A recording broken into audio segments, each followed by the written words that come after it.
How did the Continental Army survive a battle it had already lost won that could have ended the American Revolution before it truly began? At 2 in the morning, on a stretch of riverbank in Brooklyn, 9,000 men were trying to vanish. Behind them lay a fortified line, all that remained of an army that had marched into battle 4 days earlier, expecting to defend the birth of a new nation. Ahead of them lay open water, the East River, patrolled by the largest naval force Britain had ever sent across the Atlantic. On the hills above them slept an enemy army twice their size, confident that by morning the war for American independence would be over. The Continental Army had already lost the battle. Now it was trying to survive the aftermath. If the British discovered what was happening on that riverbank before dawn, there might not be a United States.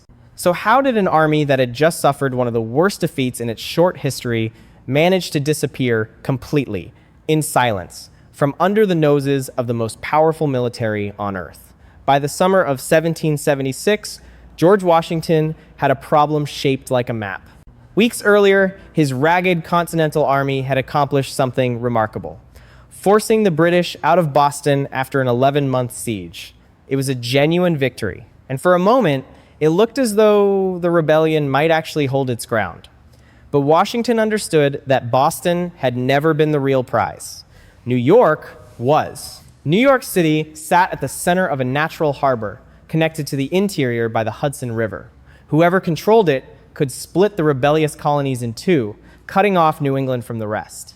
After evacuating Boston, Washington guessed correctly that New York would be the next target, and marched roughly 19,000 soldiers south to defend it. He fortified the tip of Manhattan, he built earthworks across the harbor, and across the East River, on the high ground of Brooklyn Heights, he placed a second line of defense, because Long Island, too, could not be allowed to fall into British hands.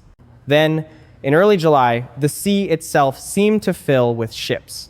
More than 400 British vessels arrived at Staten Island, carrying some 32,000 soldiers under General William Howe, professional redcoats, and hired German regiments, the largest expeditionary force Britain had ever assembled. One astonished American private, watching the masts crowd the horizon, said it looked as if all of London itself had come afloat. Washington's army was outnumbered, it was undertrained, and it was about to make a decision that would nearly cost it everything. Washington's defensive plan contained a fatal flaw, and it wasn't a small one. He split his already outnumbered forces between Manhattan and Brooklyn, dividing an army that could not easily reinforce itself across two rivers. Worse, the American line defending the high ground above Brooklyn, a ridge known as the Guan Heights, did not stretch far enough east. One route through the hills, a pass near the village of Jamaica, was left almost completely unguarded. The British found it. Using intelligence from local loyalists who knew the terrain, General Howe sent the bulk of his army on a long night march around the American left flank, straight through the undefended Jamaica Pass. While a smaller British and Hessian force pinned the Americans down from the front, the main British army was quietly walking around behind them. By the morning of August 27th, the trap was set. The Continental Army did not yet know it was already surrounded. The battle that followed was less a contest than a slaughter of position. American forward units, commanded by Generals John Sullivan and William Alexander, known by his self-styled title, Lord Stirling, found themselves fighting on two fronts at once, then three. Hessian troops broke through the center with bayonets. British regulars pressed from the front, and somewhere behind them, soldiers who thought they were defending a line realized the enemy was already at their backs. Sullivan, realizing the main British force had come through Jamaica Pass and was closing around him, ordered his men to fall back toward Brooklyn Heights before he himself was captured. He didn't make it. Neither did Stirling, though not before his men bought something more valuable than the ground they were standing on: time. A detachment of around 400 Maryland soldiers made a desperate stand near the Old Stone House, holding off a far larger force long enough for the rest of the shattered American line to escape toward the fortifications at Brooklyn Heights. Nearly all of them were killed, wounded, or captured in the attempt. Washington could only watch. He had crossed from Manhattan to observe the fighting, and according to accounts of the day, could do little but witness the destruction of men he could not reach in time to save. By nightfall, what remained of the Continental Army was pressed into a fortified pocket at Brooklyn Heights, trapped against the East River, with the British army camped just outside their lines. Here is where the story could have ended. General Howe had the Americans surrounded on three sides. His army outnumbered Washington's badly weakened force. Many of his officers wanted to press the attack immediately, before the rebels could regroup or escape. Instead, Howe halted his advance and began digging siege lines, choosing a slower, more methodical approach, a decision that remains one of the most debated of his career. For the Continental Army, those 2 days of British inaction bought something they desperately needed: time. But they didn't feel like a gift. Cold rain fell steadily, supplies ran low, morale collapsed. Some historians note that many soldiers, soaked and half-starved inside a shrinking perimeter, openly talked of surrender.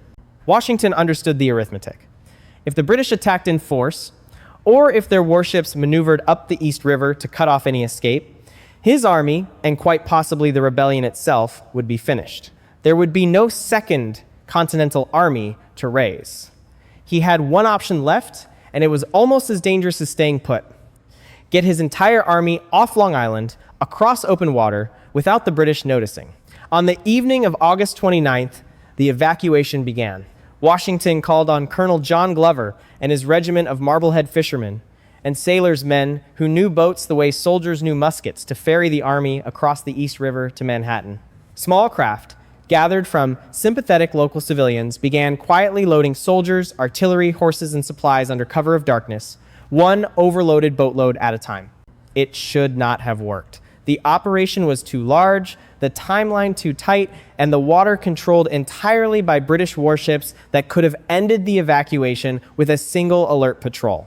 The crossing fell dangerously behind schedule. Dawn was approaching, and thousands of men still waited on the Brooklyn shore, fully exposed to discovery. Then, two things happened that no commander could have planned for. A storm had disrupted the British patrol boats earlier in the night, and as the final hours before daylight arrived, a heavy fog settled over Brooklyn Heights, thick enough to hide the last soldiers still waiting to cross. Under that fog, in near total silence, the last of Washington's army, the general himself, reportedly among the final men to leave, slipped across the water to Manhattan. By the time the British realized what had happened, the Continental Army had escaped without losing a single life in the crossing. When British soldiers finally advanced into the American lines that morning, they found the entrenchments completely empty. Make no mistake, the Battle of Long Island was an American defeat. New York fell and would remain in British hands for the rest of the war. Washington's flawed positioning had nearly gotten his army destroyed, and hundreds of soldiers had been killed, wounded, or captured to buy the rest of the army its escape. But the alternative, the version of history that didn't happen, is the reason this battle matters at all. Had Howe pressed his advantage immediately after surrounding the Americans? Or had the fog failed to arrive? Or had a single British patrol boat spotted the crossing? The Continental Army could have been captured or annihilated in a single stroke. There would have been no long retreat across New Jersey, no crossing of the Delaware, no Trenton, no Yorktown, no Continental Congress backed by an army still in the field. The rebellion's only trained fighting force, and arguably its only viable commander, would have ceased to exist within months of declaring independence.